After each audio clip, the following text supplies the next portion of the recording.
સંસ્કારી નગરી વડોદરા માટે આજે મહત્વપૂર્ણ દિવસ ગણાયો છે. શહેરમાં વધતા ટ્રાફિક અને પ્રદૂષણની સમસ્યાને ધ્યાનમાં રાખીને વડોદરા મહાનગરપાલિકા દ્વારા પીએમ ઈ બસના અંતર્ગત આધુનિક ઇલેક્ટ્રિક બસ સેવા શરૂ કરવાની દિશામાં મક્કમ પગલું ભરાયું છે. પીએમસી કમિશનર અરુણ મહેશ બાબુએ આજે ઈ બસનું નિરીક્ષણ કર્યું હતું.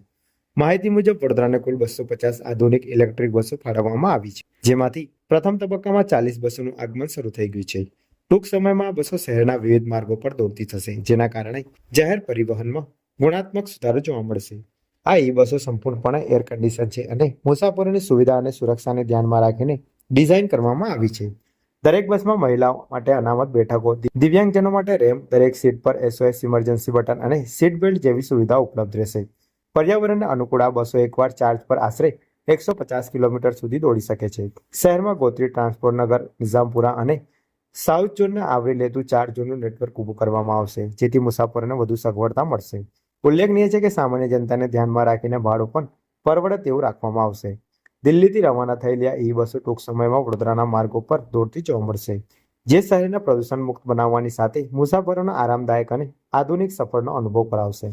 આ પહેલ વડોદરાને સ્માર્ટ સિટી બનવા તરફ એક મક્કમ દિશામાં આગળ ધપાવશે, તેમજ ગ્રીન ટ્રાન્સપોર્ટેશન ક્ષેત્રે નવી ઓળખ અપાવશે. આજે સૌપ્રથમ અમે ભારત સરકાર અને રાજ્ય સરકારનો આભાર માનીએ છીએ કે આજે વડોદરા સિટીમાં પહેલીવાર જે ઇલેક્ટ્રિક બસીસ જે અમે પ્રોમિસ કરી હતી, આ ઇલેક્ટ્રિક બસીસનું ડિલિવરી શરૂ થવા માંડી છે.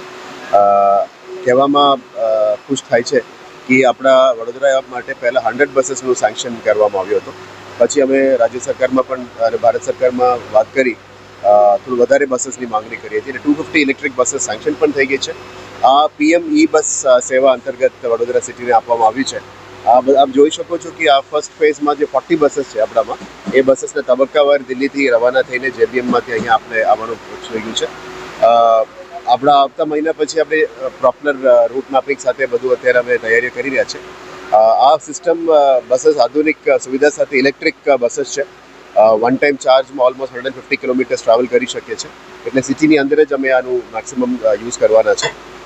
આ બસીસ અત્યાધુનિક સેવાઓ સાથે ઓલમોસ્ટ 27+ સીટ્સ છે. આમાં ખાસ આપણે કહેવા માટે દિવ્યાંગો માટે સીટ્સ રિઝર્વડ છે અને લેડીઝ નારી શક્તિ માટે પણ સીટ્સ રિઝર્વડ છે. બસીસ મેન્યુફેક્ચરિંગમાં જે લખીને આવી ગયું છે લેડીઝ માટે રિઝર્વ છે.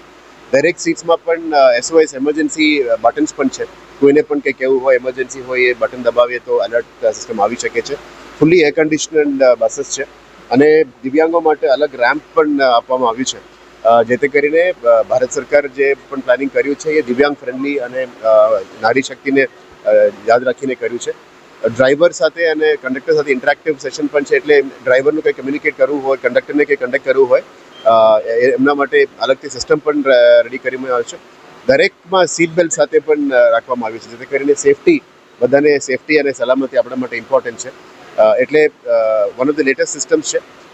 આપણે પ્લાન કરીએ છીએ કે એનું ટિકિટિંગ સિસ્ટમની પણ અત્યારે થઈ ગયું છે, રૂટ્સની મેપિંગ પણ થઈ ગયું છે.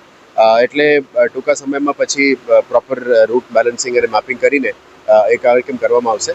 અને સાથે સાથે બસ સ્ટોપ્સમાં પણ જે વધારો કરવામાં જરૂરિયાત છે એમાં પણ અત્યારે ફોકસ કરીશું, જેથી કરીને બસ સ્ટોપ્સમાં પણ લોકોની જે સુવિધાઓ વધારવું જોઈએ એના સાથે એ પણ વધારીશું.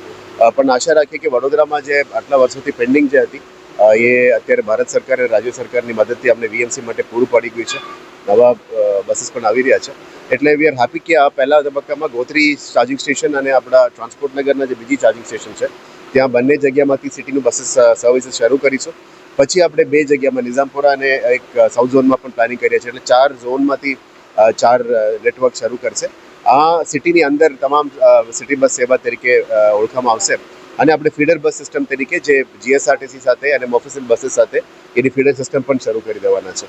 મીડિયાના મિત્રોને આભાર કે આપ આજે આવ્યા અને જે પીએમ ઈ બસ સેવા છે એ વડોદરામાં ટૂંકા સમયમાં અમે ચાલુ કરી દેવાનું છે. એ અમે હવે ચર્ચા કરીશું, કારણ કે next we will decide in the board કે આનું ટિકિટિંગમાં શું કરવું છે. પણ ભારત સરકારનું સ્કીમ હોય છે એટલે એની અંદર એક બેઝિક મિનિમમ ફેર તો નક્કી કરવામાં આવે છે, પણ આપણે જેટલું કિલોમીટર બેઝ અમે કરવાના છે, કિલોમીટર્સ આધારે આ બધું કરવામાં આવશે. પણ we will ensure that public માટે ઉત્તમ સેવા મળે અને જે પણ મિનિમમ સર્વિસીસ છે જે નોર્મલ પબ્લિક અફોર્ડ કરી શકે એ જ રીતે અમે ડિસિઝન લઈશું, જેથી કરીને વડોદરાના નાગરિકો માટે આ સુવિધા પૂરું પાડી શકાય એ રીતે ડિસિઝન લઈશું.